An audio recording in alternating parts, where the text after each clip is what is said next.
Praise the Lord. ஆண்டவருடைய நாமத்திற்கு மகிமை உண்டாவதாக. Praise the Lord. Glory be to the name of the Lord. ஆண்டவருடைய அளவற்ற கிருபையினாலே இன்னும் ஒரு புதிய நாளை கர்த்தர் நம்முடைய வாழ்க்கையிலே தந்து இந்த நாளிலேயும் அவருடைய வார்த்தையை நாம் தியானிக்க, அவருடைய வேதத்தோடு நேரத்தை செலவழிக்க கர்த்தர் நமக்கு பாராட்டியிருக்கிற அவருடைய அன்புக்காய் இரக்கத்திற்காய் கர்த்தரை நான் ஸ்தோத்திரிக்கிறேன். I thank God for giving us grace and love, that He has added one more day into our life, and that He has given us grace to spend this time in His presence and also to meditate on His word. அவருடைய வேதத்தோடு உட்கார்ந்திருக்கிற ஒவ்வொரு நிமிடமும் இனிமையானது. Every minute spent with His word is really sweet. அவருடைய வேதத்தோடு செலவழிக்கிற ஒவ்வொரு நிமிடமும் உண்மையாகவே நமக்கு ஆசீர்வாதமானது. Every minute that is spent with His word is really a blessing to us. இந்த கர்த்தர் தாமே நம் நடுவிலே வந்து நம்மை போதிப்பாராக. May the Lord come amidst us today and teach us. ஜெபம் பண்ணுவோம். Let us pray. ஹல்லேலூயா. உம் சித்தம் போ என்னை என்றும் தற்பரனே நீர் நடத்தும். உம் சித்தம் போ என்னை என்றும் தற்பரனே நீர் நடத்தும். என் சித்தமோ ஒன்றும் வேண்டாம், என் பிரியனே என் இயேசுவே. என் சித்தமோ ஒன்றும் வேண்டாம், என் பிரியனே என் இயேசுவே. வழி பிரயாணி மூடனை போ வழி தவறா நடந்திடவே. வழி பிரயாணி மூடனை போ வழி தவறா நடந்திடவே. வழியேதுவே என்று சொல்லும் இனிய சத்தம் தொனித்திடட்டும்.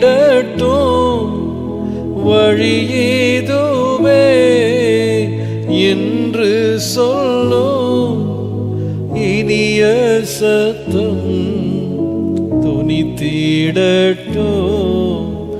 உம் சித்தம் போ என்னை என்றும் தற்பரனே நீர் நடத்தும். உம் சித்தம் போ என்னை என்றும் தற்பரனே நீர் நடத்தும். என் சித்தமோ ஒன்றும் வேண்டாம், என் பிரியனே என் இயேசுவே. என் சித்தமோ ஒன்றும் வேண்டாம், என் பிரியனே என் இயேசுவே.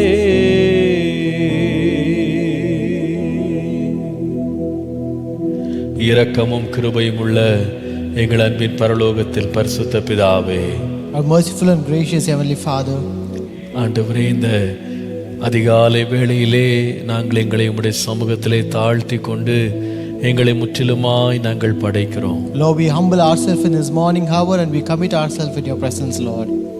நலமானது எங்களுக்கு போதியும் அப்பா.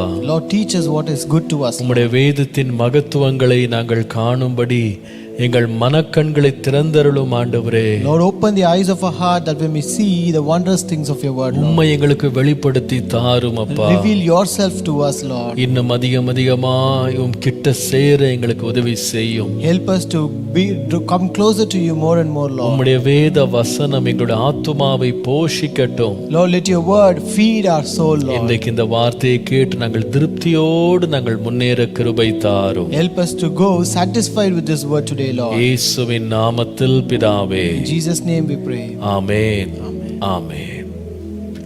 Praise the Lord. கர்த்தர் நல்லவர். Praise the Lord, God is good.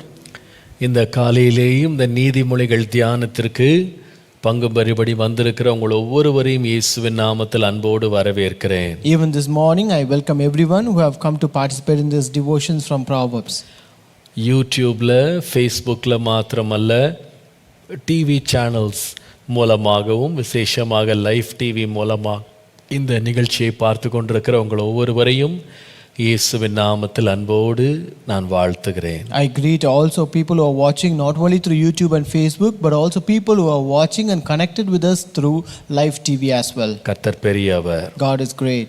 இப்பொழுதும் நாம் ஆண்டவருடைய வார்த்தையை தொடர்ந்து தியானிக்கலாம். Even now, let us continue to meditate the word of God. நீதிமொழிகளின் புஸ்தகம் 3ஆம் அதிகாரம் 32ஆம் வசனத்தை மறுபடியும் வாசிப்போம். Let us again read Proverbs chapter 3 verse 32. நீதிமொழிகள் 3:32. Proverbs 3 verse 32. மாறுபாடு உள்ளவன் கர்த்தருக்கு அருவருப்பானவன், நீதிமான்களோடே அவருடைய ரகசியம் இருக்கிறது. For the perverse person is an abomination to the Lord, but his secret counsel is with the upright. ஆண்டவருடைய அளவற்ற கிருபையினாலே நேற்றைக்கு நாம் இந்த வசனத்தின் முதல் பகுதியை நாம் தியானித்தோம். By the grace of God, we meditated the first part of this verse.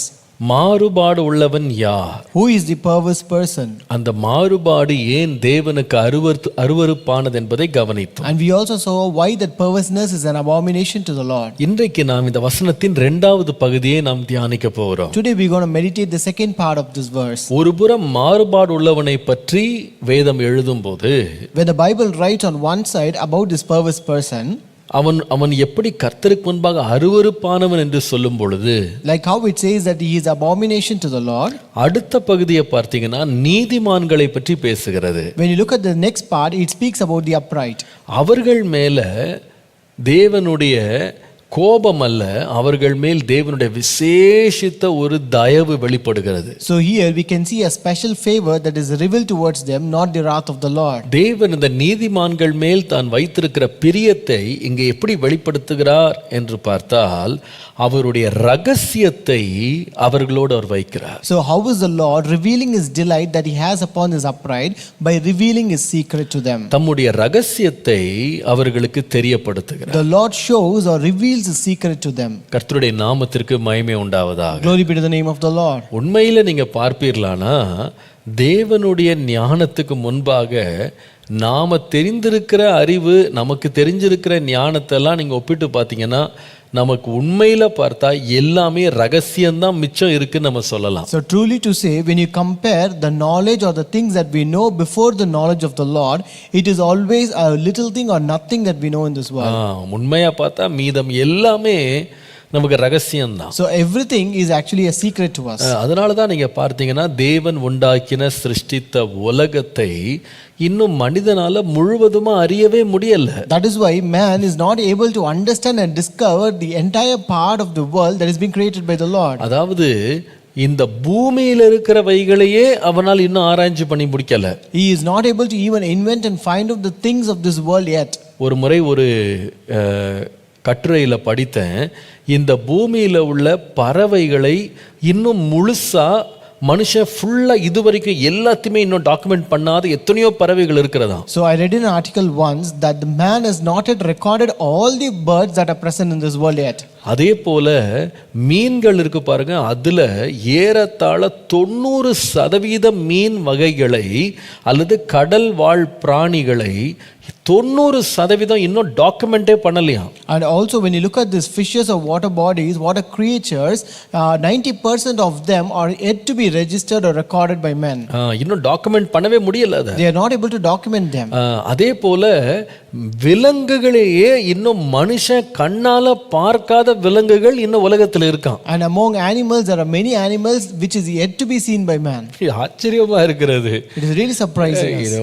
நம்ம இங்க ராத்திரி ஏர்னா உலகத்தினுடைய பூமியினுடைய அடுத்த எல்லைக்கு நம்ம பறந்து போகக்கூடிய விமான சேவைகள் நமக்கு இருக்கு. We have a air transport today where we can fly from one part of this world to the other part in overnight.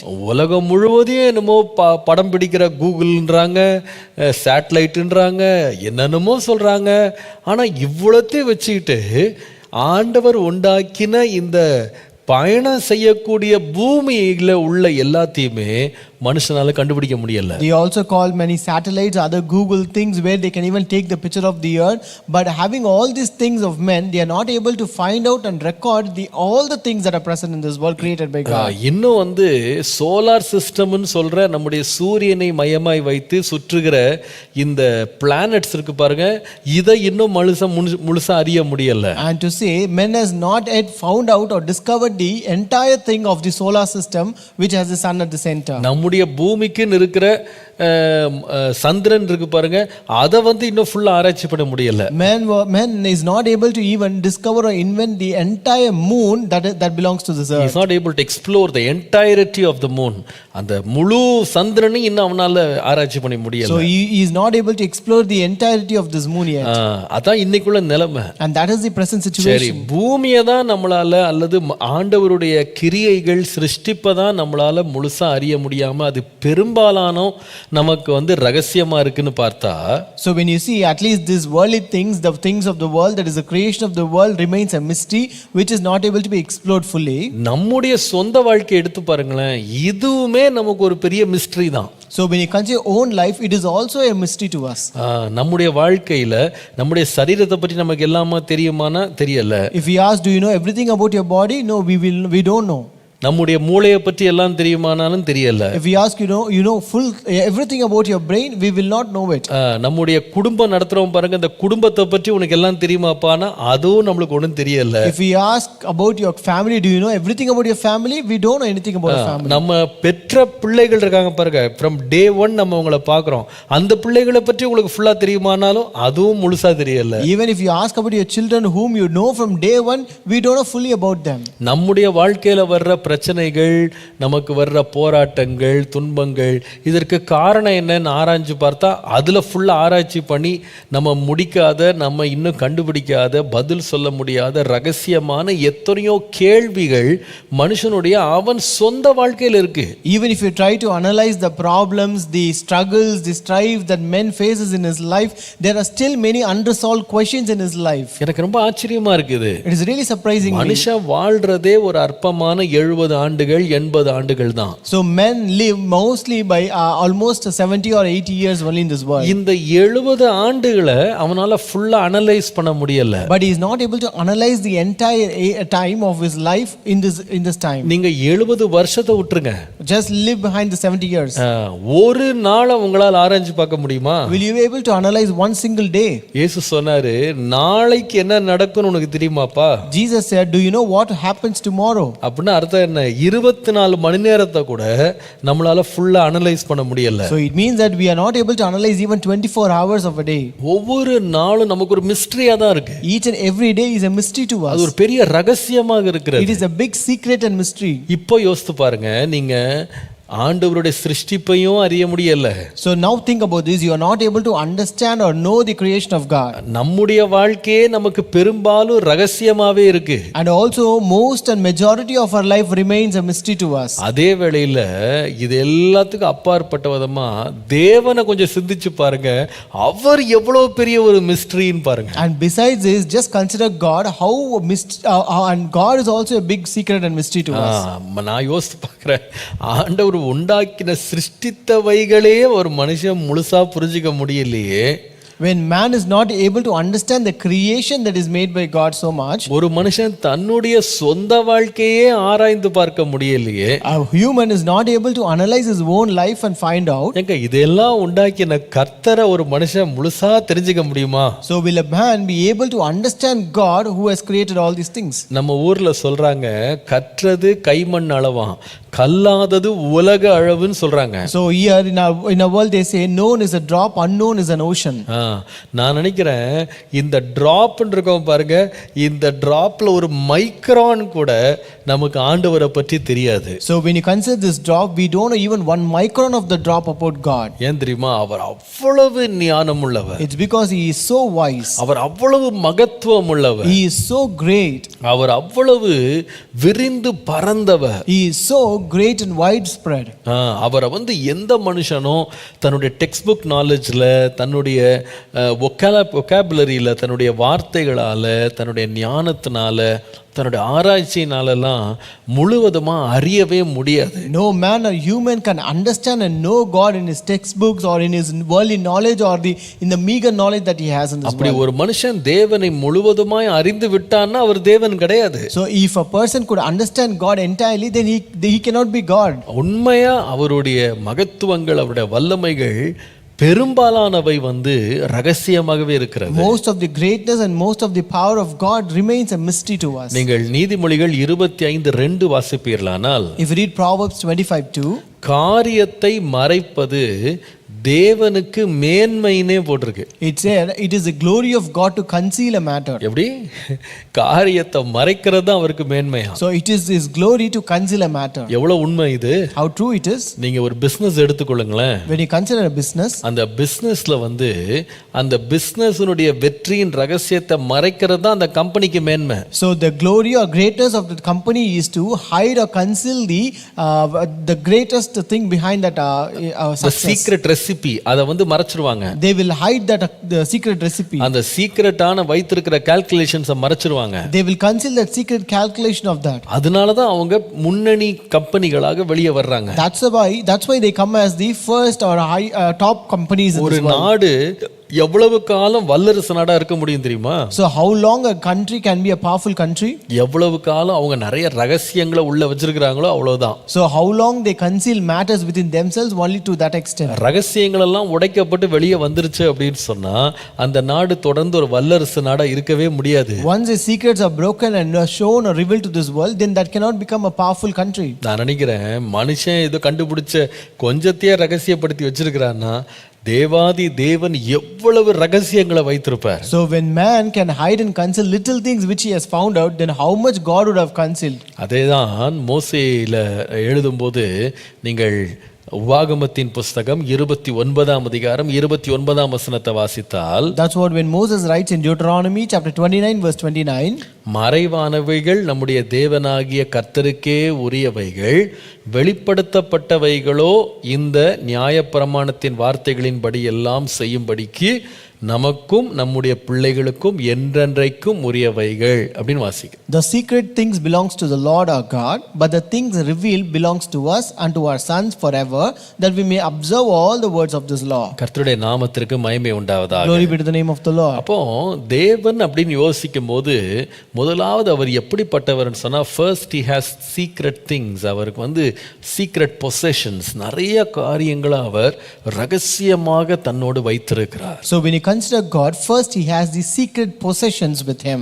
ரெண்டாவது அவர் வைத்திருக்கிற சீக்ரெட் அப்படின்னு யோசித்தீங்கன்னா, தேவனை குறித்த எல்லாமே நம்ம அறிய முடியாது. வேதத்தில் வெளிப்படுத்தப்பட்டது பார்த்தீங்கன்னா, நம்முடைய தேவனுக்கு ரகசியமான இன்னொன்று கூட இருக்கு. அது என்னன்னா சங்கீதம் 27:5 பாருங்க. So there is one more thing secret with the Lord, you can find in Psalm 27:5. தீங்கு நாளில் அவர் என்னை தம்முடைய கூடாரத்தில் மறைத்து, என்னை தமது கூடார மறைவிலை ஒழித்து வைத்து, என்னை கன்மலையின் மேல் உயர்த்துவார். For in the time of trouble he shall hide me in his pavilion, in the secret place of his tabernacle he shall hide me, he shall set me high upon a rock. நீங்கள் அதே போல சங்கீதம் 31:19-20 வாசிப்பீர்களானால், So if you read Psalm 31 verse 19 and 20, உமக்கு பயந்தவர்களுக்கும் மனுபுத்திரருக்கு முன்பாக உம்மை நம்புகிறவர்களுக்கும் நீர் உண்டு பண்ணி வைத்திருக்கிற உம்முடைய நன்மை எவ்வளவு பெரிதா இருக்கிறது. மனுஷருடைய அகங்காரத்திற்கு அவர்களை உம்முடைய சமூகத்தின் மறைவிலே மறைத்து, நாவுகளின் சண்டைக்கு அவர்களை விலக்கி, உமது கூடாரத்திலே ஒளித்து வைத்து காப்பாற்றுகிறீர். Oh, how great is your goodness, which you have laid up for those who fear you, which you have prepared for those who trust in you in the presence of the sons of men. You shall hide them in the secret place of your presence from the plots of man. You shall keep them secretly in a pavilion from the strife of tongues. முதலாவது தேவன் ரகசிய காரியங்களை வைத்திருக்கிறார், secret பொசெஷன்ஸ்.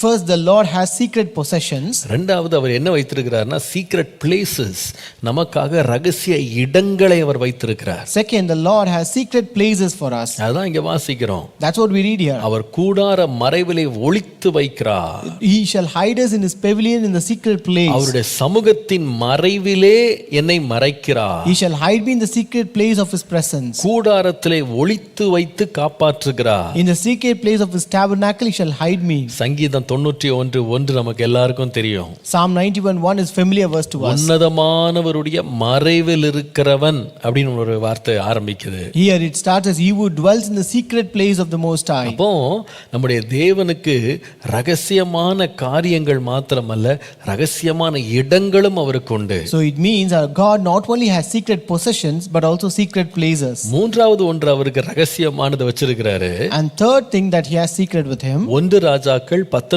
அதிகாரம் 9 முதல் 10 பாருங்க. 1 Kings chapter 19 verses 9 and 10. அங்கே எலியா வந்து ஓரேப் மட்டும் ஓடி போய் ஒரு கெபியில தங்கி கொண்டிருக்கிறாரு. So here Elijah ran up to Horeb and he was in a cave there. அங்கே கர்த்தருடைய வார்த்தை உண்டாகி அவர் சொல்லுகிறார், எலியாவே இங்கே உனக்கு என்ன காரியம் அப்படின்னு கேட்டார். So here the word of the Lord came to him and he said to him, what are you doing here, Elijah? அதற்கு அவன், சேனைகளின் தேவனாகிய கர்த்தருக்காய் வெகு பக்தி வைராக்கியமாய் இருந்தேன். இஸ்ரவேல் புத்திரர் உமது உடன்படிக்கையை தள்ளிவிட்டார்கள், உமது பலிபீடங்களை இடித்து உம்முடைய தீர்க்கதரிசிகளை பட்டயத்தால் கொன்று போட்டார்கள். நான் ஒருவன் மாத்திரம் மீதியாயிருக்கிறேன், என் பிராணனையும் வாங்க தேடுகிறார்கள் என்று சொன்னார். So he said, I have been very zealous for the Lord God of hosts, for the children of Israel have forsaken your covenant, torn down your altars and killed your prophets with the sword. I am alone, I am left, and they seek to take my life. நான் ஒருத்தன் தான் இருக்கிறேன். I am the one left alone. எல்லாருமே பின்வாங்கிட்டாங்க. So everyone have turned back. எல்லாருமே உடன்படிக்கையை தள்ளிட்டாங்க. Everyone have broken the covenant. மிச்சம்னா நான் ஒரு ஆள் தான், என்ன விட்ட ஆளே இல்ல. I am the only one left alone and there is no one other than me. இப்ப கர்த்தர் அவன்கிட்ட பேசுறாரு. Now the Lord spoke with him. 18ஆம் வசனத்துல பார்த்தா, Verse 18 says, பாகாலுக்கு முடங்காதிருக்கிற முழங்கால்களையும் அவனை முத்தஞ்செய்யாதிருக்கிற வாய்களையும் உடைய 7000 பேரை இஸ்ரவேலிலே மீதியாக வைத்திருக்கிறேன் என்று சொன்னார். Here he says, yet I have reserved 7,000 in Israel, all whose knees have not bowed to Baal, and every mouth that has not kissed him. எப்படி? How is it? இவர் சொல்றாரு, நான் ஒருத்தன் தான் இருக்கிறேன். He says, I am the only one left. என்ன தவிர வேற யாருமே இல்ல. There is no one except me. நான் ஒருத்தன் தான். But I am the only one. ஆண்டவர் சொல்றாரு, நீ அறியாத 7000 பேரை நான் மீதியா வச்சிருக்கிறேன். But the Lord says, I have 7,000 people whom you are unaware where I have reserved them for you. ரகசிய காரியங்கள், Secret possessions, ரகசிய இடங்கள், secret places, ரகசிய மக்கள், secret people. தேவன் அவரோட ரகசிய அறைகள்ல, ரகசிய இடங்கள்ல நாம் அறியாத மக்களை தேவன் ஒளித்து வைத்திருக்கிறார். The Lord has hidden his people in secret places where we don't know. யாருக்குமே தெரியாம தேவன் அவர்களை மறைத்து வைத்திருக்கிறார். The Lord has hidden them which is away from everyone. தீர்க்கதரிசி கூட தெரியல, ஆனா கர்த்தரை மறைச்சு வச்சிருந்தார். Even prophet doesn't know, but the Lord has hidden them. நீங்க 1 சாமுவேல் 16ஆம் அதிகாரம் 11ஆம் வசனம் வாசித்தீங்கன்னா, if you read 1 Samuel 16 and verse 11, அங்க அந்த சம்பவத்தின் பின்னணி முதல்ல சொல்றேன். I will tell you the background of this. அந்த சாமுவேல் என்கிற தீர்க்கதரிசி ஈசாயின் வீட்டுக்கு வர்றாரு. So here Samuel the prophet came to the house of Jesse. அப்போ அங்க தேவன் அடுத்த ராஜாவை அபிஷேகம் பண்றதுக்காக இவர் அனுப்பி இருக்கிறாரு. So here the Lord has sent him to anoint the next king of Israel. தைல கொம்பை எடுத்துட்டு இவர் வந்த உடனே, when he took the oil and when he brought there, அவங்கள முதலாவது பையன் வர்றான் பாருங்க 6ஆம் வசனத்துல, அவன் எலியாபை பார்த்த உடனே கர்த்தரால் அபிஷேகம் பண்ணப்படுபவன் இவன்தான் ஆக்கும் அப்படின்னு சொல்றான். So when his firstborn came named Eliab, in verse 6 it says, he said, surely the Lord's anointed is before him. பார்த்த உடனே இவன் நினைக்கிறார், இவன்தான். So once he saw, immediately confirmed that he is the one. இவனை விட்ட வேற ஆள் இல்ல. There is no one except him. அப்படியே ஒவ்வொன்னா வந்துட்டே வர்றாங்க. 7 பிள்ளைங்க கடந்து போயிட்டாங்க. So there came one after the other 7 children.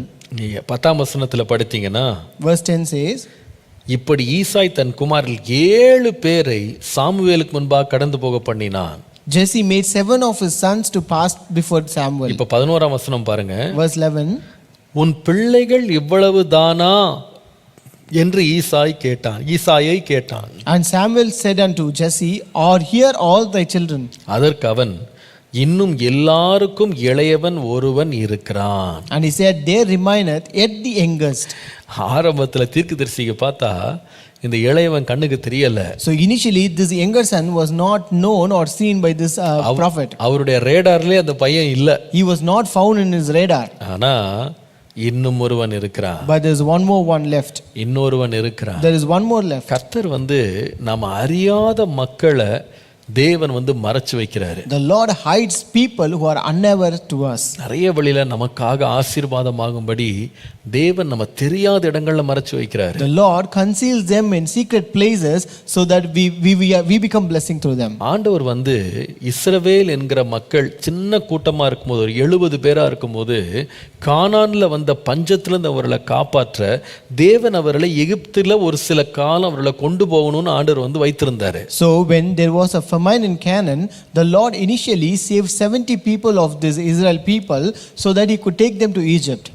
அவர்களை அந்த பஞ்ச காலத்துல போஷிக்கணும் அப்படின்றது தேவனுடைய திட்டம். So the Lord's plan is to feed them during the time of famine. ஆனா இந்த ஜனங்களுக்கு தெரியல, இந்த எகிப்து தேசத்துல யார் நமக்கு ஆகாரம் கொடுக்க போறாங்கன்னு அவங்களுக்கு தெரியாது. But these people doesn't know who is going to provide them food in this land of Egypt. சரி, அந்த ராஜாட்ட கெஞ்சியாவது நம்ம வாங்கிரலாம்னு சொல்லி காசெல்லாம் எடுத்துட்டு போறாங்க. So they thought at least we can plead and beg and get this food from the king, and so they took all the money. ஆனா சம்பவங்கள் நமக்கு தெரியும். But we know the incidents. நீண்ட நாட்களாக அவங்க தன்னுடைய சொந்த சகோதரனாகிய அல்லது சொந்த மகனாகிய யோசேப்பு தான் இந்த எகிப்துக்கு அதிபதியா இருக்கிறான் அப்படின்றது அவங்களுக்கு தெரியல. They are not aware that only their own brother and own son Joseph is the ruler of this Egypt. கர்த்தர் அந்த ஒரு மகனை மறைத்து அந்த தேசத்துல வைத்திருந்தார். The Lord has hidden this one son and he kept him in Egypt. நான் சொல்லுவேன், ஒவ்வொரு இடத்துலயும் நீங்க பார்ப்பீங்களானா தேவன் தமக்கு பிரியமானவர்களை என்ன பண்றாருன்னா மறைத்து வைத்து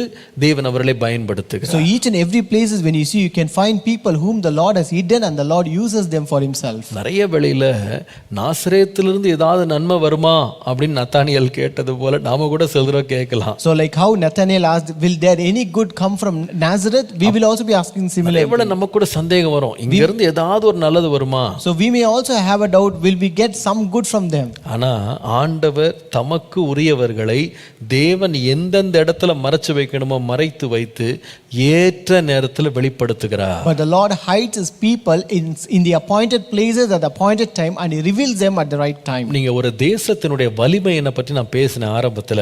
So I spoke about the power of a nation. இந்த ஒரு தேசத்தின் வலிமை என்ன இருக்கு தெரியுமா? தங்களுடைய நாட்டினுடைய துப்பறிகிற ஸ்பைஸ் அப்படின்னு சொல்றாங்கல்ல, உளவு பார்க்கிறவர்கள், அவங்க என்ன பண்றாங்கன்னா மற்ற நாடுகளில் இவர்கள் சாதாரண பிரஜைகளை போல சுற்ற விட்டு அவர்களுக்கு வேண்டிய டாக்குமெண்டேஷன்லாம் கொடுத்து ரகசியமாக எல்லாத்தையும் சேகரிக்கிறதுக்காக உலக நாடுகளில் பெரும்பான்மையானவை என்ன பண்றாங்கன்னா அங்கங்கே இப்படி ஜனங்களை ஆயத்தப்படுத்தி வச்சிருக்கிறாங்க. So most of their power lies with the spies of the country, whom they will send to other nations, that they will just move around like ordinary people and try to collect and document the secrets of that nation and give it to their nation. யாருக்குமே தெரியாது இவங்க இந்த நாட்டில இருந்து வந்திருக்காங்கன்னு. No one is aware that they came from the other country. இவர்கள் இதெல்லாம் சேகரிச்சிட்டு இருக்காங்க தெரியவே தெரியாது. They don't know that they are gathering information about them. ஆனா எல்லா நாடுகள்லயும் ஸ்பைஸ் இந்த நாட்டு ஸ்பை அங்க இருப்பார், அங்க இருக்கிற ஸ்பை இங்க இருப்பார். But in every country you can find spies of the other countries living in their country. மனுஷனே இப்படி ரகசிய மனிதர்களை அங்கும் இங்கும் அவன்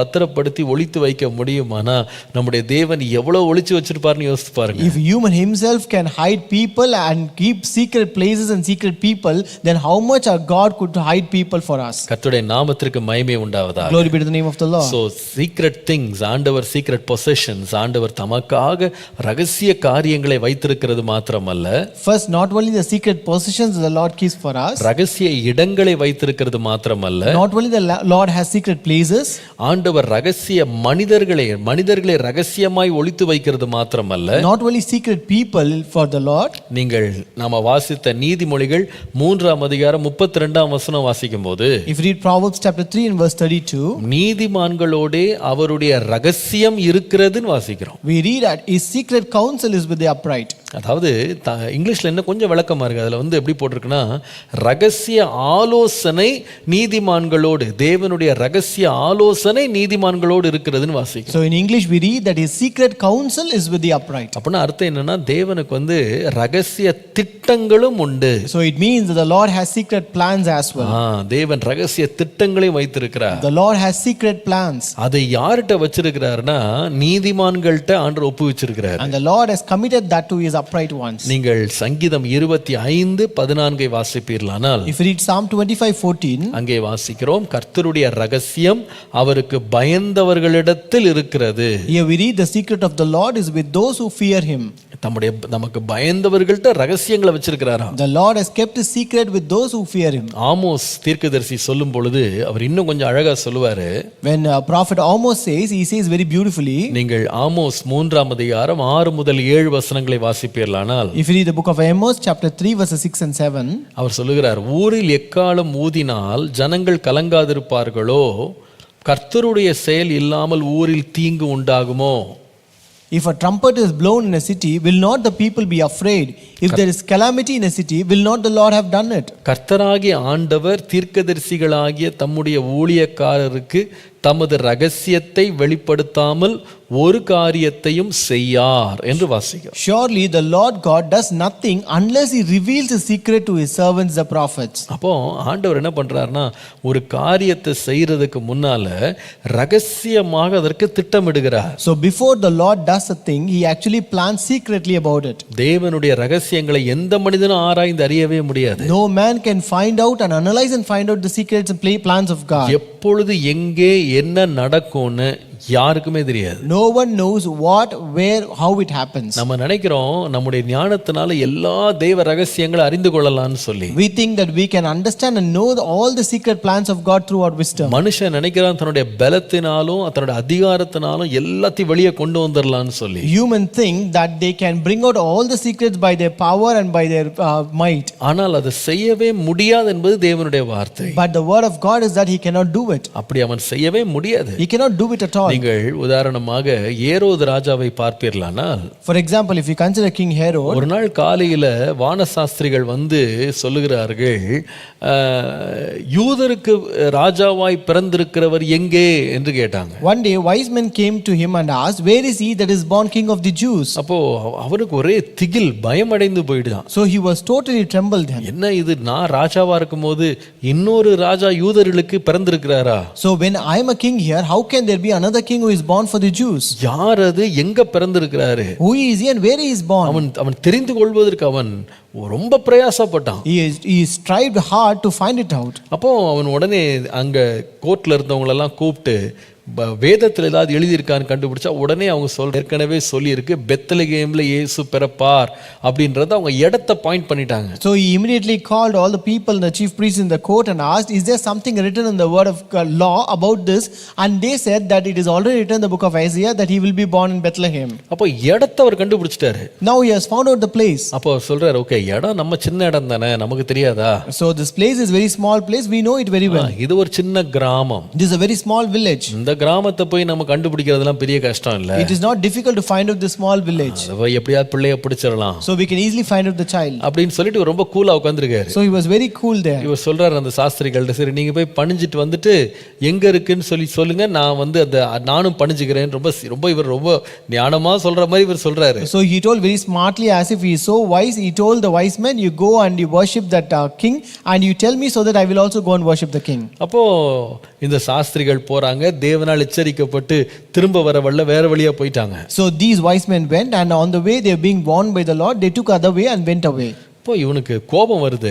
Now he is very furious. நான் நம்புறேன் இவன் ஃபர்ஸ்ட் போய் தேடி இருப்பான்னு நினைக்கிறேன். So I think that he would have first gone and searched for the child. தேடி பார்த்தா அவனால கண்டுபிடிக்க முடியல. So he tried searching it, but he could not find the child. கடைசில பாத்தீங்கன்னா அந்த பெத்லகேம்ல அத்தனை ஆண் பிள்ளைகளையும் அவன் கொன்று போடுகிறான். So at last he killed all the male child in Bethlehem. அப்போ அந்த ரிப்போர்ட் அவனுக்கு வரும்போது எல்லா ஆண் பிள்ளைகளையும் கொலை பண்ணிட்டோம் அப்படின்னு சொன்ன உடனே, Now when he received the report that he has killed all the male child of Bethlehem, அவன் நினைச்சிருப்பான், சரி நம்ம இனிமே நமக்கு தப்புறதுக்கு யாரும் கிடையாது. He would have thought there is no one who can escape from me now. அவனுக்கு தெரியல, ஆண்டவர் இவன் திட்டம் போடுறதுக்கு முன்னாலே கர்த்தர் அவன் தப்பித்து போகிறதுக்கு பிள்ளையாகி இயேசுவை சுமந்து கொண்டு போறதுக்கு அவனுடைய தகப்பனுக்கு ஏற்கனவே தேவன் திட்டத்தை கொடுத்துட்டாரு. But he is not aware that our Lord has already planned to pave a way of escape to our little child Jesus through his father. நம்முடைய தேவனுக்கு எத்தனையோ ரகசிய திட்டங்கள் உண்டு.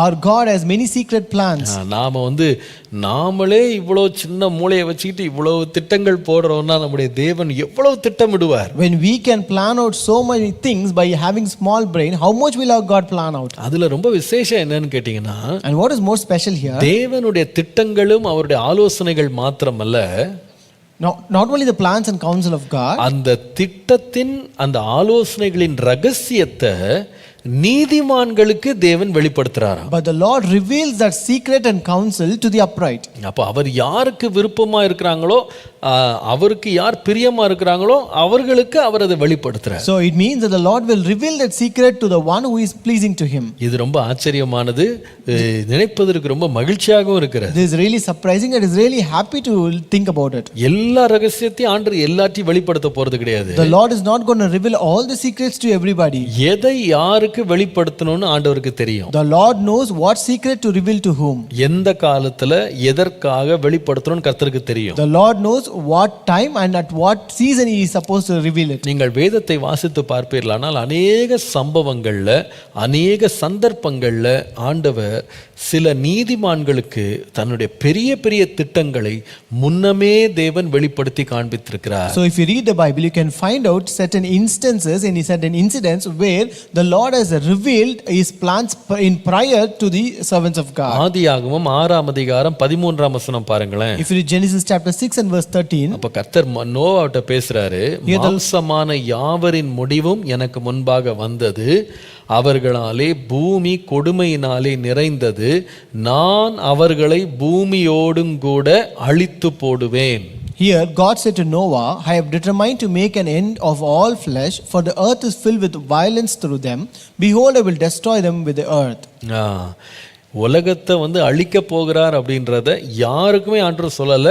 வெறும் உத்தமனாகிய நீதிமானாகிய நோவாவுக்கு மாத்திரம் கர்த்தர் வெளிப்படுத்தினார். The Lord did not reveal the secret of destroying this world to anybody else, but only to his servant Noah, who was upright and righteous. நீங்கள் இதே போல ஆதியாகமத்தின் புஸ்தகம் 18ஆம் அதிகாரம் 16 இருந்து 18 வாசிப்பீர்களானால், again if you read Genesis chapter 18 verses 16 to 18, அந்த புருஷர் எழுந்து அவ்விடம் விட்டு சோதோமை நோக்கி போனார்கள்.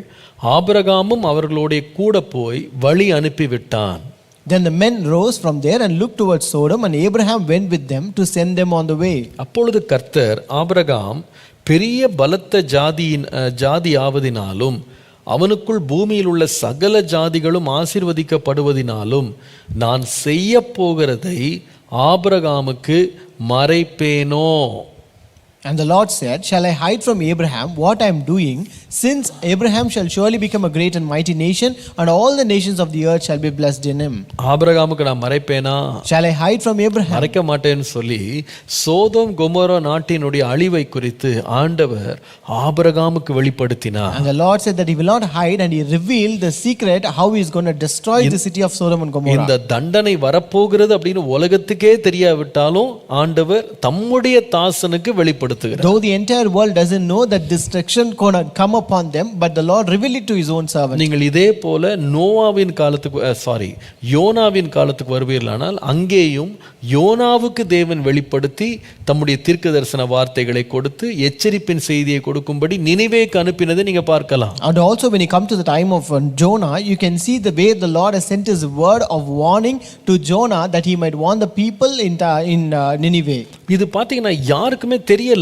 No one is aware of this. எல்லாரும் பெண் கொள்றாங்க, பெண் கொடுக்கறாங்க, வாழ்க்கை சகஜமா எப்பவும் நடக்கிறது போல நடந்து கொண்டே இருக்கிறது. So everyone life was going as usual. They are getting married, they are giving in marriage, and everything is going as per routine. எதுவுமே ஒண்ணும் மாற்றம் வர போறது மாதிரியே தெரியல. So it appeared as if nothing going to change. ஏதாவது ஒரு பெரிய அழிவு வரப்போகின்ற எந்த ஒரு சைனுமே கிடையாது. There is no sign of destruction to anybody. சமீபத்துல நமக்கு ஒரு இந்த புது வருட ஆராதனைக்கு முன்னால பாத்தீங்கன்னா ஒரு 3 நாள் சரியான மழை, பயங்கரமான மழை வந்து சென்னை மற்றும் கடலோர பகுதிகளில் தமிழ்நாட்டில் வந்தது. So recently, before this new year, we had a severe rainfall for 3 days, which hit Tamil Nadu and coastal borders of Tamil Nadu. ஆனா ஒரு முன்னெச்சரிக்கையும் கொடுக்கப்படல. But there was no prior information given about that. No warning, யாருக்குமே தெரியாது. No one knew about it. அப்போ எல்லாருக்கும் என்ன, நீங்க ஒரு வார்னிங்கும் கொடுக்கல, ஒரு வானிலை அறிக்கை இல்ல, திடீர்னு மழை வந்துருச்சு. So everyone asked, you never gave any warning or any kind of weather report, but suddenly we had a rainfall. அப்போ வானிலை ஆராய்ச்சி பண்ணவங்க எல்லாம் சொன்னாங்க, எங்களுக்கே இது பெரிய ஆச்சரியமா இருக்கு. So then the meteorologist said, it is really a surprise to us. நாங்க என்னமோ நினைச்சோம், பார்த்தா இவ்வளவு மழை வந்திருக்குது. We thought something else, but it was a great downpour. எங்களுக்கே இது ஒரு பெரிய மிஸ்டரியா இருக்கு. It was really a mystery to us. நான் நினைக்கிறேன் அன்றைக்கு ஆண்டவர் வந்து இந்த அழிவுகளை வந்து நம்ம எல்லாமே நல்லா இருக்கு, எல்லாமே சீரா போயிட்டு இருக்குன்னு நினைக்கும் போது, யாருமே விளங்கி கொள்ள முடியாத நேரத்துல, எதிர்பாராத நேரத்துல திடீரென்று அழிவுகள் வந்தது. ஆனால் தமக்கு பிரியமானவர்களுக்கு, நீதிமான்களுக்கு, உத்தமர்களுக்கு தேவன் அதை வெளிப்படுத்தினார். Those days, even when no one knows, when the life was going casual, but suddenly a destruction came. But before that, the Lord revealed His plan about His destruction to His beloved ones. அழிவை குறித்து மாத்திரமல்ல, இன்னும் பல காரியங்களை குறித்து ஆண்டவர் தம்முடைய குறிப்பிட்ட மக்களுக்கு தேவன் வெளிப்படுத்தி இருக்கிறார். Not only regarding this destruction, but the Lord has also revealed about many other things to His most beloved and pleasing ones. உதாரணமாக நீங்கள் பார்ப்பீர்களானால், for example, if you can see ஆதியாகமம் 15ஆம் அதிகாரம் 13 14 பாருங்க. Genesis chapter 15 verses 13 to 14. கர்த்தர் ஆபிரகாமை பார்த்து சொல்லுகிறார், the Lord said to Abraham, உன் சந்ததியார் தங்கள் உடையது அல்லாத அந்நிய தேசத்திலே பரதேசிகளாயிருந்து அத்தேசத்தாரை சேவிப்பார்கள் என்றும் அவர்களால் 400 வருஷம் உபத்திரவப்படுவார்கள் என்றும் நீ நிச்சயமாய் அறிய கடவாய். And he said to Abraham, know certainly that your descendants will be strangers in a land that is not theirs, and will serve them, and they will afflict them 400 years. இவர்கள் சேவிக்கும் ஜாதிகளை நான் நியாயந்தீர்ப்பேன், பின்பு மிகுந்த பொருள்கள் உடனே புறப்பட்டு வருவார்கள். And also the nation whom they serve I will judge, afterward they shall come out with great possessions. எவ்வளவு துல்லியமா கர்த்தர் சொன்னார் பாருங்க. So how meticulously the Lord told everything. Abraham இப்ப சந்ததியே இல்ல. Abraham never had any descendant then. அப்போ சந்ததி இல்லாத காலத்திலே உன் சந்ததிகள் வந்து எப்படி வந்து இந்த எகிப்து தேசத்துல 400 வருஷத்துல அடிமையா இருப்பாங்க, அதுக்கப்புறமா எப்படி பெரிய கொள்ளை எடுத்துக்கொண்டு வெளியே போவாங்க, எல்லாத்தையும் ஆண்டவர் முன்னாலே சொல்லிட்டாரு. Even in the time when Abraham did not have any descendant, the Lord told him that your descendants shall be strangers in Egypt, and then they will come out with great plunder. இத போல நிறைய காரியங்களை வேதத்துல அடுக்கி கொண்டே போகலாம். So we can also list out many kind of such incidents in the Bible. உதாரணமாக எரேமியாவை பற்றி நீங்க படிக்கும் பொழுது, எரேமியாவுக்கு ஆண்டவர் இஸ்ரவேல் ஜனங்கள் எப்படி பாபிலோனில் 70 வருஷம் அவங்க கைதிகளாக அகதிகளாக இருப்பாங்க அப்படின்றத கர்த்தர் முன்னாலே அறிவிச்சிருந்தாரு. For example, if you read about Jeremiah, you can see where the Lord revealed in prior how the Israelites will be under captivity for 70 years in Babylon. அதே போல ஏசாயாவுக்கு ஆண்டவர் வெளிப்படுத்தும் பொழுது ஆண்டவர் எப்படி இந்த சைரஸ் அப்படின்ற ராஜாவை ஆண்டவர் எழுப்பி எப்படி அவன் மூலமா ஒரு பெரிய ஒரு விடுதலையை இஸ்ரவேல் ஜனங்களுக்கு கர்த்தர் கொடுப்பார் அப்படின்றத கர்த்தர் வெளிப்படுத்தி இருந்தார். And also when you read in Isaiah, you can see how the Lord revealed to him that how the Lord will deliver this people of Israel from this captivity through Cyrus the king. தானியேலை பார்ப்பீர்களானா அவனுக்கு தரிசனத்தையும் விளக்கங்களையும் கர்த்தர் கொடுத்து தேவன் வந்து எப்படி 4 சாம்ராஜ்யங்கள் எழும்பி வரும், அந்த தேசங்கள் எப்படி இருக்கும், அவருடைய நாட்கள் எப்படி இருக்கும், எல்லாத்தையும் ஆண்டவர் வெளிப்படுத்தினார். And to Daniel you can see how the Lord revealed about the 4 monarchies that will come, how they will rise, how they will live, how they will, their life would be, everything through dream. அப்போ இதெல்லாம் பார்த்தீங்கன்னா அவங்களுக்கு அன்றைக்குள்ள ஞானிகள் ஒருத்தர் கூட தென்படாத, அவங்களால புரிந்து கொள்ள முடியாத ரகசியங்கள் எல்லாம் தேவன் வந்து தம்முடைய தாசர்களுக்கு வெளிப்படுத்தினார். So when you look at all these things, the Lord has revealed all these secrets which is not even known to wise men of those ages, but to His own beloved people. நம்முடைய தேவன் அறியாத ஒரு ரகசியமும் கிடையாது. There is no secret that our God doesn't know.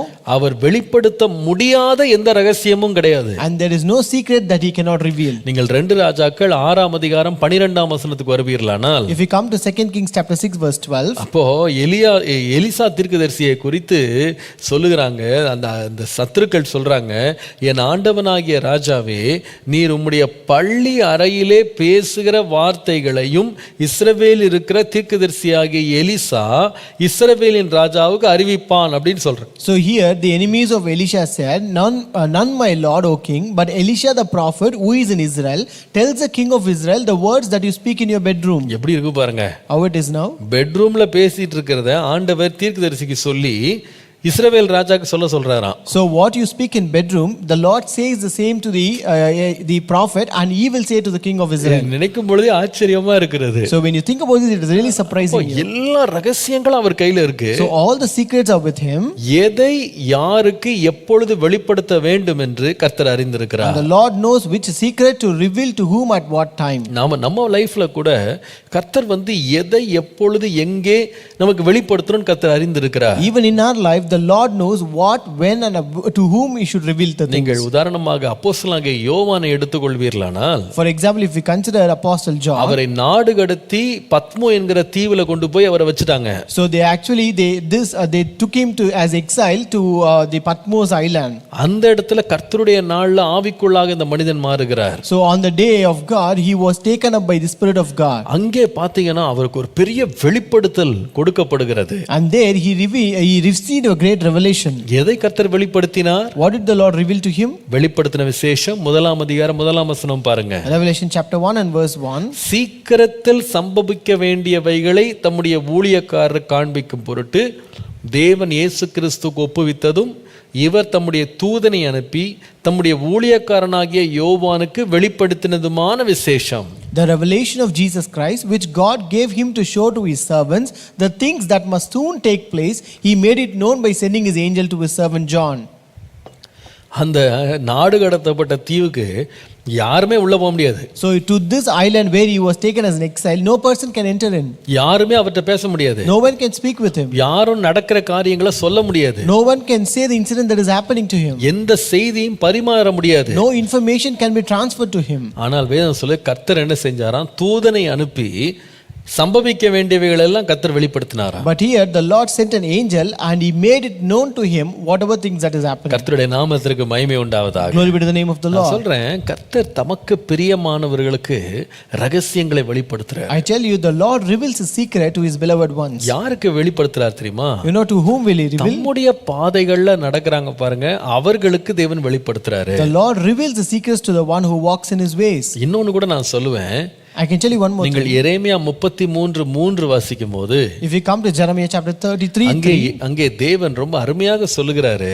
here the Lord says very beautifully, அவர் சொல்லுகிறாரு, என்னை நோக்கி கூப்பிடு, அப்பொழுது நான் உனக்கு உத்தரவு கொடுத்து நீ அறியாததும் உனக்கு எட்டாததுமான பெரிய காரியங்களை உனக்கு அறிவிப்பேன். here the Lord says, call to me and I will answer you, and I will tell you great and mighty things which you do not know. எப்போ அறிவிப்பார்? When he will show? அவரை நோக்கி கூப்பிடும் போது. When you call to him. இன்னொரு விதமா சொன்னா, அவரை நோக்கி கூப்பிடுகிற தம்முடைய பரிசுத்தவான்களுக்கு தேவன் வெளிப்படுத்துகிறார். In other words, unto the saints who call unto him, the Lord reveals to them. இது தானியேலுடைய வாழ்க்கையில எழுத்தின் பிரகாரமாய் நடந்தது. So this happened literally in the life of Daniel. நேபுகாத் நேச்சார் கண்ட சொப்பனத்தையும் அதனுடைய அர்த்தத்தையும் சொல்ல ஒருவராலும் கூடாது. No one were able to tell the dream that was dreamt by Nebuchadnezzar and its interpretation. இது ஒரு பெரிய task. This was a big task. சொப்பனத்தையும் சொல்லணுமா, அதுக்கு அர்த்தத்தையும் சொல்லணுமா? They have to say the dream and its interpretation as well. அவ்வளவு பயங்கரமான ஒரு வேலை இது. So that was a big task for them. ஆனா கர்த்தர் அதை வெளிப்படுத்தினார். But the Lord revealed it to him. எப்படி வெளிப்படுத்தினார்? How did he reveal it? தானியேலும் அவனுடைய நண்பர்களும் தேவனை நோக்கி கூப்பிட்டார்கள். When Daniel and his friends called unto the Lord. அப்போ நம்ம கர்த்தரை நோக்கி கூப்பிடும் பொழுது ரகசியங்களை கர்த்தர் நமக்கு வெளிப்படுத்தி தருகிறார். So when we call unto the Lord will reveal his secrets. இன்னொன்னு எப்போ தெரியுமா நமக்கு வெளிப்படுத்துறாரு? And next when he will reveal it? யோவான் 15:15 பார்ப்பீர்களானா? If you read John 15:15, நீங்கள் அங்க பார்க்கும் பொழுது இயேசு சொல்லுகிற வார்த்தையை பாருங்க. look at the word the Lord says, இனி நான் உங்களை ஊழியக்காரர் என்று சொல்லுகிறது இல்லை. No longer do I call you slaves. ஊழியக்காரன் தன் எஜமான் செய்கிறதை அறிய மாட்டான். For the slave does not know what his master is doing. நான் உங்களை சிநேகிதர் என்கிறேன், ஏனெனில் என் பிதாவினிடத்தில் நான் கேள்விப்பட்ட எல்லாவற்றையும் உங்களுக்கு அறிவித்தேன். But I have called you friends, for all things that I have heard from my Father I have made known to you. அப்போ யாருக்கு வெளிப்படுத்துறாருன்னா, அவரோடு நெருங்கி இருக்கிறாங்க பாருங்க, அவரோடு ஐக்கியத்தில் இருக்கிறாங்க பாருங்க, அவர்களுக்கு வெளிப்படுத்துறாரு. The Lord reveals his secret to the one who are close to him or who have a fellowship with him. அவருடைய பரிசுத்தவான்களுக்கு வெளிப்படுத்துறாரு. He reveals it to the one who are the saints who call unto him. அவரை நோக்கி கூப்பிடுகிறவர்களுக்கு வெளிப்படுத்துறாரு. The Lord reveals the secrets to the one who call unto him. அவரோடு நெருங்கி இருக்கிறவர்களுக்கு அவர் வெளிப்படுத்துறாரு. The Lord reveals to the one who are close to him. நீங்கள் 1 கொரிந்தியர் 2ஆம் அதிகாரம் 9 முதல் 10 வசனங்களை வாசித்தால், If you read 1 Corinthians chapter 2 verses 9 and 10, வேதம் சொல்லுகிறது, தேவன் தம்மில் அன்பு கூறுகிறவர்களுக்கு ஆயத்தம் பண்ணினவைகளை கண் காணவும் இல்லை, காது கேட்கவும் இல்லை, அவைகள் மனுஷனுடைய இருதயத்தில் தோன்றவும் இல்லை. So it is written, eyes has not seen, nor ear heard, nor have entered into the heart of man the things which God has prepared for those who love him. ஆனால் நமக்கோ தேவன் அவைகளை தமது ஆவியினாலே வெளிப்படுத்தினார். But God has revealed them to us through his spirit. எப்படி வெளிப்படுத்தினார்? How has he revealed? அவருடைய பரிசுத்த ஆவியை பெற்றவர்களுக்கு தேவன் வெளிப்படுத்துகிறார். The Lord reveals to the one who have received his Holy Spirit. அப்பனா அர்த்தம் என்னன்னா, உலகத்தில் உள்ள மனிதருக்கும் தேவனுடைய பிள்ளைகளுக்கு கர்த்தர் ஒரு வித்தியாசத்தை உண்டு பண்றாரு. So it means the Lord brings a difference between the men of this world and the Lord's people. இந்த உலகத்துல நிறைய பேர் ரொம்ப கற்றிருக்கலாம், தேறி இருக்கலாம், அறிவு பெருகி இருக்கலாம். There might be people who are very wise, who are much educated, who know much thing in this world. ஆனா யாருக்கு தம்முடைய ரகசியங்களை வெளிப்படுத்துறாருன்னு கேட்டா, தமக்கு பிரியமானவர்களுக்கு தான். But only to the one who are much pleasing to him the Lord reveals his secrets. அவரை நோக்கி ஜெபிக்கிறவர்களுக்கு வெளிப்படுத்துறாரு. The Lord reveals to the one who call unto him. அவரோடு நெருங்கி இருக்கிறவர்களுக்கு வெளிப்படுத்துறாரு. The Lord reveals to the one who are close to him. அவருடைய பரிசுத்த ஆவியின் அபிஷேகத்தை பெற்றவர்களுக்கு வெளிப்படுத்துறாரு. The Lord reveals to the one who are anointed by his Holy Ghost. கர்த்தருடைய நாமத்திற்கு மகிமை உண்டாவதாக. Glory be to the name of the Lord. வேதத்திலே எத்தனையோ சம்பவங்கள் இப்படி படித்துக்கொண்டே இருக்கலாம். You can read many incidents in the Bible like this. தனி நபர்களை பற்றி, about individual persons, நடக்க போகிறவைகளை பற்றி, about the things that are going to happen, வரப்போகும் ஆபத்துகளை பற்றி, about the dangers that are going to encounter, கர்த்தர் ஆயத்தம் பண்ணி இருக்கிற நன்மைகளை பற்றி, about the goodness that the Lord has prepared. தேவன் அவ்வப்போது வெளிப்படுத்தி வந்திருக்கிறார். Now and then the Lord has revealed. எனக்கு இது ஒரு சம்பவம் படிக்கும்போது ஆச்சரியமா இருந்தது. When I read an incident, it was really surprising me. ஆதியாகமம் 41ஆம் அதிகாரத்துக்கு வரும் பொழுது, If you come to Genesis chapter 41, பார்வோன் என்கிற எகிப்தின் ராஜாவுக்கு ஒரு சொப்பனம் வருகிறது. so here the king of Egypt, Pharaoh, had a dream. அது ஒரு முறை அல்ல, 2 முறை சொப்பனம் வருகிறது. So here it was not once, but he had this dream twice. 2 சொப்பனம் அவனுக்கு வந்தாலும் அவனுக்கு அதனுடைய அர்த்தம் என்னன்னு புரியல. Though he had this dream twice, he could not understand the interpretation of the dream. அதாவது இது எப்படி இருக்குன்னு சொன்னா, உங்களுக்கு ஒரு பேக்கேஜ் கிடைச்சிட்டு அந்த பேக்கேஜை எப்படி திறக்கிறதுன்னு தெரியல. It is like you have got a package, but you don't know how to unwrap the package. இன்னொரு விதமா சொன்னா, ஒரு பார்சல் வந்துருச்சு, அது பூட்டப்பட்டிருக்கு, அந்த பூட்டு சாவி கூட வரல. In other words, you have received a parcel and it has a lock on it, but you don't have the key to unlock it. அது மாதிரி தான் அவர்ட்ட உட்கார்ந்திருக்குது. That is how the dream was with Pharaoh. என்ன சொப்பனம் தெரிஞ்சிருச்சு அவருக்கு. He knows what is the dream. ஆனா அந்த சொப்பனத்தினுடைய மறைபொருள், அதுக்குள்ள இருக்கிற ரகசியம் என்னன்ற அந்த மறைபொருளை உடைக்கிறதுக்கு அவருக்கு முடியல. But he was not able to break up the secret that is behind this dream. அப்ப அவருடைய அரண்மனையில பேருக்கு நிறைய ஞானிகள், சாஸ்திரிகள்லாம் உட்கார்ந்திருக்காங்க. So he had all magicians, wise men in his court for namesake. அப்ப அவங்க எல்லாம் பாத்தீங்கன்னா, அப்பா இத்தனை வருஷமா ரொம்ப பேர் வாங்கி சம்பளம் வாங்கி உட்கார்ந்திருக்காங்க. So they are the one who have received so much of greatness, and they are the one who have received salary for this. அவங்க எல்லாம் பெரிய ஞானிகள் என்று கருதப்பட்டாங்க. They are called as wise men. அவங்களெல்லாம் கூப்பிட்டு பார்த்தா கூட ஒருத்தருக்குமே என்ன தெரியலன்னா ரகசியம் தெரியல. Though he called everyone, no one could find out the secret. அவங்க நினைக்கிறேன் என்னென்னமோ சொல்லியிருப்பாங்கன்னு நினைக்கிறேன். ஒவ்வொரு அர்த்தம் அவங்களுக்கு தெரிஞ்சது, அவங்களுக்கு புலப்பட்டதெல்லாம் சொல்லியிருப்பாங்க. I think they would have given their own interpretation, whatever they could explore out of it. ஆனால் கொஞ்ச தூரம் அவங்களால போக முடிஞ்சதே தவிர கடைசி வரைக்கும் அதோட முழு ரகசியத்தை அவர்களால சொல்லவே முடியல. They were able to say only a part of it, but they were not able to say the entire secret behind it. இத யோசேப்பு என்கிற மனிதனிடத்துல கடைசியா வந்து சேர்ந்த போது So at last when this came to a man named Joseph, அவர் சொல்லுகிற சில வார்த்தைகள் எனக்கு ரொம்ப பிடித்திருந்தது. certain words which he uttered is really are liked by me. நீங்கள் ஆதியாகமம் 41 அதிகாரம் 25 32 குறித்துக் கொள்ளுங்க. So you can note down Genesis chapter 41 verses 25 to 32. அதில் என்னை கவர்ந்த சில வார்த்தைகள் Certain words which attracted me here. 25 வசனத்தில் அவர் சொல்லுகிறாரு, Verse 25 says, தேவன் தாம் செய்ய போகிறது இன்னதென்று பார்வோனுக்கு அறிவித்திருக்கிறார். God has showed Pharaoh what he is about to do. என்ன பண்ணாரா? What did God do? கர்த்தரே அறிய பண்ணி இருக்கிறாரு. God himself has showed Pharaoh what he is about to do. கர்த்தர் இன்னதென்று பார்வோனுக்கு அறிவித்திருக்கிறார். The Lord has showed Pharaoh what he is about to do. இதே வார்த்தையை திரும்ப நீங்க 28 வசனத்துல வாசிக்கலாம். You can read same word in verse 28. இதுவே தேவன் தாம் செய்ய போகிறதை பார்வோனுக்கு காண்பித்திருக்கிறார். What God is about to do, he showeth unto Pharaoh. திருப்பி 31 வசனம் பாருங்க. Verse 31. 32 வசனம் 32. Verse 32. இந்த காரியம் தேவனால் நிச்சயிக்கப்பட்டிருக்கிறது என்பதையும் தேவன் இதை சீக்கிரத்தில் செய்வார் என்பதையும் குறிக்கும் பொருட்டு இந்த சொப்பனம் பார்வோனுக்கு இரட்டித்தது. And for that the dream was doubled unto Pharaoh twice. It is because the thing is established by God, and God will shortly bring it to pass. அப்போ ஆண்டவர் 2 முறை வந்து காண்பிக்கிறாராம். So the Lord has shown us twice. ஆனா காண்பிச்சாலும் கண்ணுக்கு ஒண்ணும் தெளிவு வரல. Though the Lord has shown him twice, there is no clarity for his eyes. ஆனா அதை வெளிப்படுத்துறதுக்கு யாருக்கு ஆண்டவர் சாவியை கொடுத்திருந்தார்னா தேவ ஆவியை பெற்றவன்ட்ட தான் சாவி இருந்தது. But the Lord has given this key to the one who has received the Spirit of God. அதனால தான் சொல்லுவேன், இந்த நீதிமொழிகளை நம்ம வாசித்தோம் பார்த்தீங்களா, உத்தமனுக்கு தான் தம்முடைய ரகசியம் அவரோடு இருக்கிறதுன்னு வாசிக்கிறோம்ல. That's what we read in Proverbs. His secret counsel is with the upright. கர்த்தர் வந்து எல்லாருக்கும் அதை வெளிப்படுத்துறது இல்ல. The Lord will not reveal it to everyone. எல்லாருக்கும் சொப்பனம் வந்தாலும் வெளிப்பாடு யார்கிட்ட இருக்குன்னா உத்தமர்களிடத்துல தான். Though everyone have a dream, but the interpretation is with the upright alone. இப்ப சில பேருக்கு ஒரு கேள்வி. So now someone have questions. அப்போ நம்ம வருங்காலத்தை பற்றி எல்லாம் கர்த்தர் நம்மகிட்ட பேசுவாரா?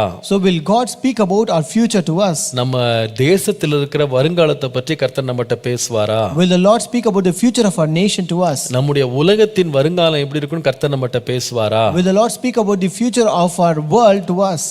நிச்சயமாய் பேசுவார். நான் பேச மாட்டார் நான் சொல்ல மாட்டேன். Surely the Lord will speak. I don't say no to that. ஆனால் தேவன் யாரிடத்துல எப்பொழுது எங்கே எதற்காக பேச வேண்டும் என்பதை தேவன் தான் தீர்மானிக்கிறார். But it is God who decides what to speak, to whom to speak, and for what purpose to speak.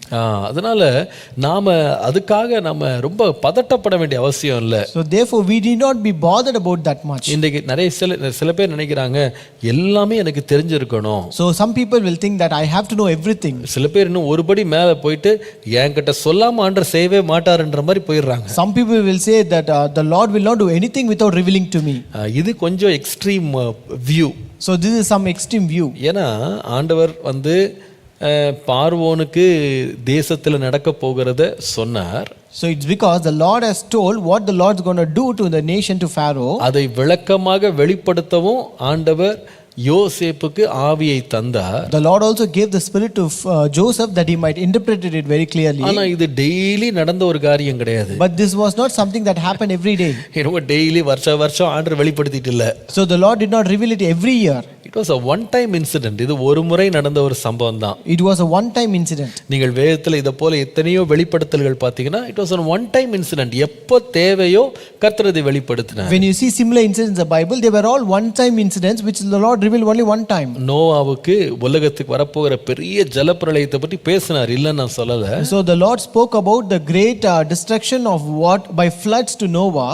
அதுக்காக அவர் சாகர வரைக்கும் வருஷமா வந்து என்ன நடக்க போகுது இந்த வருஷம், எங்க மழை பெய்ய போகுது, எங்க வந்து காற்றடிக்க போகுதுன்னு ஆண்டவர் சொல்லிக்கிட்டே இல்ல. So it doesn't mean that the Lord came every year and told him where it's going to rain, where it's going to flood, where it's going to blow wind. அவன் வாழ்க்கையில வந்து வெளிப்பாடே ஒரே ஒரு முறை தான். So the revelation that came to him was only one time. நிறைய பேர் வந்து இத பிடிச்சுக்கிறாங்க ரொம்ப முக்கியமா. Many people will take hold of this thing. அதனால வருஷந்தோறும் உட்கார்ந்துட்டு இந்த வருஷம் என்ன நடக்கும் அந்த வருஷம் என்ன நடக்கும்னு சொல்லி பட்டியல் போட்டுட்டு இருக்காங்க. So therefore they list out saying what will happen this year, what will happen that year, next year. நீங்க அந்த மாதிரி உட்கார்ந்து எதிர்பார்த்துட்டு இருக்காதீங்க. You don't sit and expect like that. ஆண்டவர் எல்லாம் உங்ககிட்ட சொல்லிட்டு தான் இந்தியால எல்லாம் நடக்க போகுது. So as if the Lord going to reveal everything and then the Lord going to do everything in India. அப்படி அவசியம் கிடையாது. It is not necessary for that. தேவையா அது நமக்கு தேவனுடைய செய்கைகளை வெளிப்படுத்த தேவனுடைய கிரியைகளை செய்ய அவசியமானால் நிச்சயமா யாருக்கு வெளிப்படுத்தணுமோ வெளிப்படுத்துவார். So if the Lord wants to show or reveal his things to someone, he will surely reveal it to them. ஆண்டவர் நம்முடைய நடைகளை அவர் உறுதிப்படுத்துகிறார். The Lord confirms our steps. அவர் சில வேளையில நம்மை கட்டாயத்தின் பேர்ல கூட நம்முடைய பாதைகளை திருப்புறாரு. Sometimes the Lord also turns our steps by compulsion. முன்னாலே ஒரு உணர்வை தர்றாரு. So he will give us a conviction earlier. என்னுடைய தனிப்பட்ட ஒரு கருத்தை நான் உங்களுக்கு சொல்லுகிறேன். I want to tell my personal opinion. நமக்கு அறிய வேண்டிய எல்லாவற்றையும் தேவன் தம்முடைய வேதத்திலே வெளிப்படுத்தி இருக்கிறார். The Lord has revealed everything in his Bible which we are supposed to know.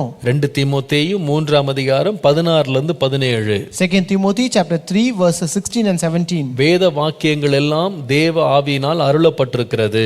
All scripture is given by inspiration of God. தேவனுடைய மனுஷன் தேறினவனாகவும் எந்த நற்கிரியும் செய்ய தகுதி உள்ளவனாயும் இருக்கும்படியாக அவைகள் உபதேசத்துக்கும் கடிந்து கொள்ளுதலுக்கும் சீர்திருத்தலுக்கும் நீதியை படிப்பிக்குதலுக்கும் பிரயோஜனம் உள்ளவைகளுமாய் இருக்கிறது. And is profitable for doctrine, for reproof, for correction, for instruction righteousness, that the man of God may be perfect, thoroughly furnished unto all good works. 2 பேதுரு 1:3 வாசிக்கும்போது, If you read 2 Peter 1:3, 2 பேதுரு 1ஆம் அதிகாரம் 3ஆம் வசனம், மன்னித்துக் கொள்ளுங்கள். 2 Peter chapter 1 and verse 3. அங்கே வாசிக்கிறோம், தம்முடைய மகிமையினாலும் காருண்யத்தினாலும் நம்மை அழைத்தவரை அறிகிற அறிவினாலே ஜீவனுக்கும் தேவ பக்திக்கும் வேண்டிய யாவற்றையும் அவருடைய திவ்ய வல்லமையானது நமக்கு தந்தருளி இருக்கிறது என்று வாசிக்கிறோம். We read, according as his divine power has given unto us all things that pertain unto life and godliness through the knowledge of him that has called us to glory and virtue. நான் உங்களுக்கு ஒரு காரியத்தை சொல்ல விரும்புறேன். I want to tell you one thing.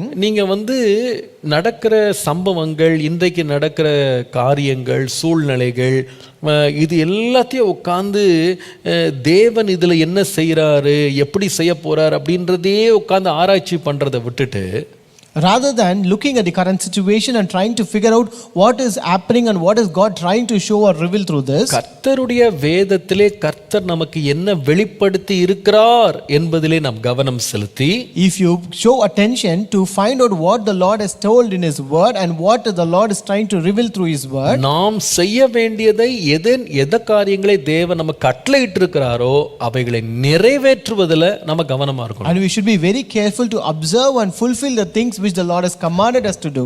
சில பேரை பார்க்குறேன், அவர்கள் ஒரு விதமான அப்சஷன்ல இருக்காங்க. அது ஒரு விதமான அவங்க வாஞ்சை, அதீத வாஞ்சையா, அது என்னன்னு தெரியல. அவங்க என்ன நினைக்கிறாங்கன்னா, நான் ரொம்ப ஆவிக்குரியவன் அப்படின்னா எனக்கு வருங்காலத்தை பற்றியெல்லாம் நான் நிறையா பேசணும் அப்படின்னு நினைக்கிறாங்க. So I think certain people are with such a kind of obsession where they say that if I am with a passion of God, then it means that I have to know about future.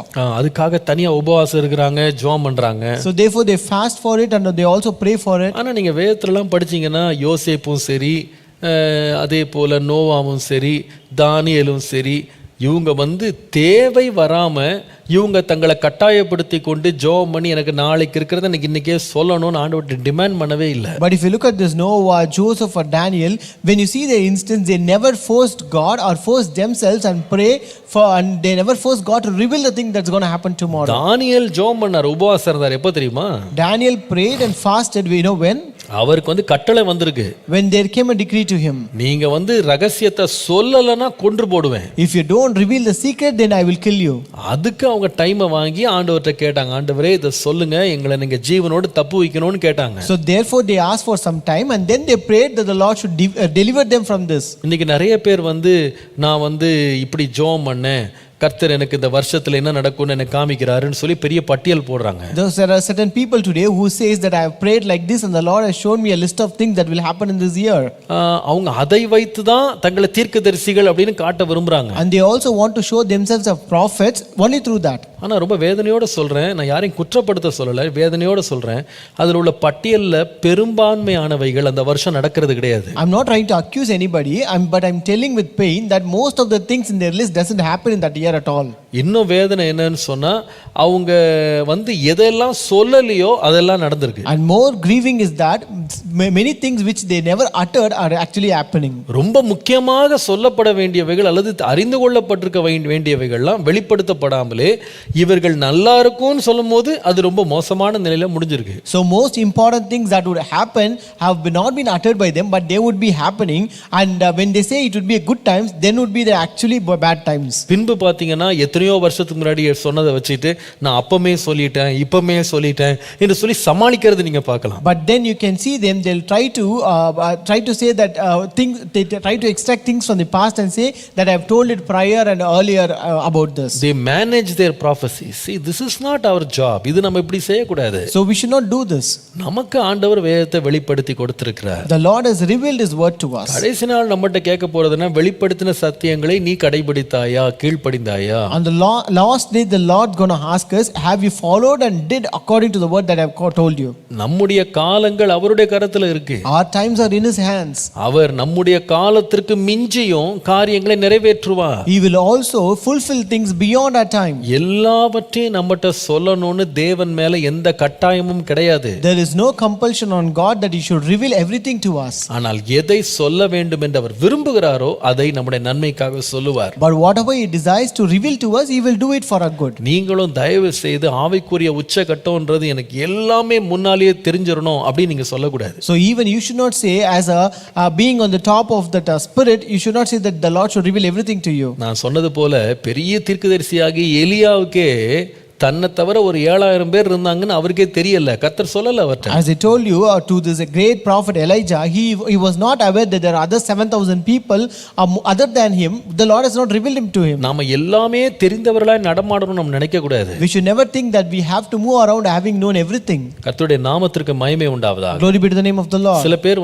ஏதாவது ஒன்று நடந்துட்டா போதும், நடந்து முடிஞ்ச உடனே கர்த்தர் எனக்கு ஏற்கனவே வெளிப்படுத்திட்டார் உடனே சொல்லிடுவாங்க. So there are certain people, if something happens, they will come and say immediately, the Lord has already revealed this to me. எப்ப சொல்லுவாங்க தெரியுமா?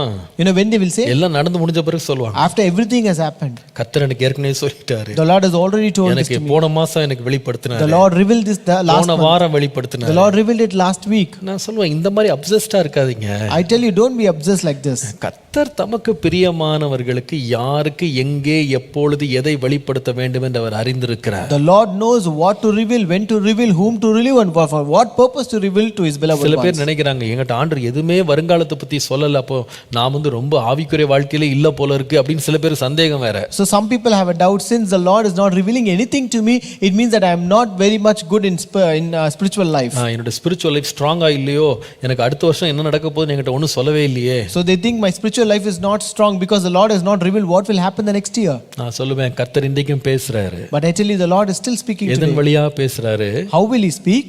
நமக்கு வேண்டிய எல்லாவற்றையும் அவருடைய வார்த்தையிலே கொடுத்திருக்கிறார். The Lord has given everything that is required for us in his word. ஆனால் அந்த சத்தியம் மாறாது. But that truth will never change. அவருடைய ரகசியத்தை தம்முடைய நீதிமான்களோடு வைக்கிறார். He has kept his secret with the upright. நம் மூலமாகவும் நம்மை கொண்டும் நமக்குள்ளேயும் தேவன் செய்ய போகிற காரியங்களை தேவன் இன்றைக்கு நம்மோடு பேசுகிறார். And the Lord also speaks certain things which is going to do through us and through us and by us. கர்த்தருடைய நாமத்திற்கு மகிமை உண்டாவதாக. Glory be to the name of the Lord. நம்முடைய கவனம் எங்க இருக்கணும்னா, where we should be occupied with, ரகசியத்தின் மேல இல்ல, not upon the secrets. ஆண்டவரே நான் உமக்கு முன்பாக நீதிமானா இருக்கணும்னு நம்ம ஜெபம். But we should pray that I should be upright before you, Lord. கர்த்தர் தம்முடைய விருப்பத்தின்படி நமக்கு வெளிப்படுத்த வேண்டியவைகளை வெளிப்படுத்துவார். And the Lord will reveal the things that he is supposed to reveal to us according to his desire. ஜெபம் பண்ணுவோமா? Shall we pray? பரிசுத்தம் இரக்கமுள்ள நல்ல பிதாவே உம்மை ஸ்தோத்திரிக்கிறோம். Our holy and merciful Father, we praise you, Lord. நீ ரகசியங்களின் தேவன். Lord, you are a God of secrets. நீ ரகசியங்களை ஏற்ற காலத்திலே ஏற்ற மனிதர்களுக்கு வெளிப்படுத்துகிறவர். Lord, you are the one who reveals the secrets at the right time to the right people. ஆண்டவரே நீர் தேடுகிற ஒரு கூட்டம் இருக்கிறது. Lord, there is a crowd that you seek after, Lord. அவர்கள் நீதிமான்களும் உத்தமர்களுமாய் இந்த சந்ததியிலே வாழ்கிறவர்களை நீ தேடுகிறீர் ஆண்டவரே. Lord, you seek for the people who are righteous and upright in this generation. உம்மை நோக்கி கூப்பிடுகிறவர்களை தேடுகிறீர். Lord, you are seeking people who call unto you, Lord. ஆண்டவரே உம்மை உண்மையாய் ஆராதிக்கிறவர்களை தேடுகிறீர். Lord, you are seeking people who truly worship you. உமக்கு பயந்தவர்களை தேடுகிறீர். You seek people who fear you. ஆண்டவரே, அந்த கூட்டத்தில் நாங்கள் இருக்க கிருபை தாரும். Lord, give us grace that let us also be in that group, Lord. நீர் எங்களுக்காக செய்கிறவைகளை எங்களுக்கு வெளிப்படுத்த உண்மை உள்ளவர். Lord, you are faithful to reveal things that you want to do to us, Lord. ஆண்டவரே, எங்களோடு இருந்து நீர் செய்கிறவைகளை வெளிப்படுத்துகிற தேவன். Lord, you are the one who will be with us and reveal the things that you're going to do for us. எங்களுக்குள்ளே நிறைவேற்ற போகிறவைகளை நீர் நிறைவேற்றுவதற்கு வெளிப்படுத்துவதற்கு உண்மை உள்ள தேவன். Lord, you are faithful to reveal the things that you're going to do in us, Lord. எங்களை தொடர்ந்து இரத்தத்துக்குள் மறைத்து பாதுகாத்து நீர் வெளிப்படும். Lord, continue to cover us under your blood and protect us. உமக்கு முன்பாக நீதிமான்களாய் உத்தமர்களாய் வைத்துக் கொள்ளும். Lord, keep us as upright and righteous before you, Lord. இயேசுவின் நாமத்தில் பிதாவே. In Jesus' name we pray. Amen. Amen. Praise the Lord. கர்த்தர் உங்களை ஆசீர்வதிப்பார்.